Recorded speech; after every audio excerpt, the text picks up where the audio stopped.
Personal na sinaksihan naman ni Pangulong Bongbong Marcos ang demo ng 5-minute response time ng pulisya kasabay ng pagdiriwang ng 124th Police Service Anniversary sa Campo Crame.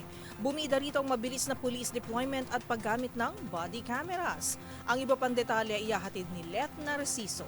Dumalo si Pangulong Ferdinand Marcos Jr. sa 124th Police Service Anniversary sa Campo Crame. Ginugunita sa okasyon ang pagkakatatag ng dating Philippine Constabulary, ang unang police force ng bansa. Bahagi ng programa ang actual demonstration ng PNP ng kanilang 5-minute response time kung saan sinubukan ang pagtawag sa 911 na sinaksihan ng Pangulo. Sa direktiba ni DILG Secretary John Vic Remulla na tawagan ang 13 Martires sa Cavite, mismong si PNP Chief General Nicolas Torre III ang nagdial ng 911. Pagsagot ng operator, nagpakonek si Torre sa 13 Martires Police at pinag-deploy ng tao sa City Hall.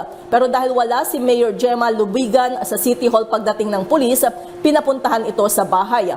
At sa loob lamang ng 2 minuto at 41 segundo ay narating ng mga pulis ang bahay ng alkalde. Namomonitor sa command center ng PNP ang pagresponde ng kanilang mga tauhan gamit ang body cameras. Tinawagan rin ang ilan pang lugar sa ibang lalawigan para makitang gumagana ang 911. Ilan pang accomplishments ng pambansang pulisya ang ibinida ng liderato ng PNP, gayon din ang kanilang assets. Sa kanyang talumpati, kinilala ni Pangulong Marcos ang patuloy na serbisyo ng pulisya. Ayon sa Pangulo, bagamat hindi sapat ang numero lang na nagsasabing bumababa ang mga insidente ng krimen, on the right track naman anya ang PNP sa mga ginagawa nito para gawing ligtas ang mga mamamayan at bawat komunidad. Partikular na dito ang pinalakas na 5-minute response time na mahalagaan niyang maramdaman ng publiko na may tutugon sa kanila sa panahon ng pangailangan, anumang oras at sirkumstansya. Kasabay nito, muli namang nagbabala ang presidente laban sa mga tiwali sa hanay ng pulisya na tiniyak nitong pananagutin sa batas. Huwag din natin kalimutan na bahagi ng banta sa seguridad ang mga nasa hanay na bumabaluktot mismo ng ating layunin. Ahanin pa ang pinakamodernong kagamitan kung may ilang pulis pa rin ang umaabuso sa kapangyarihan.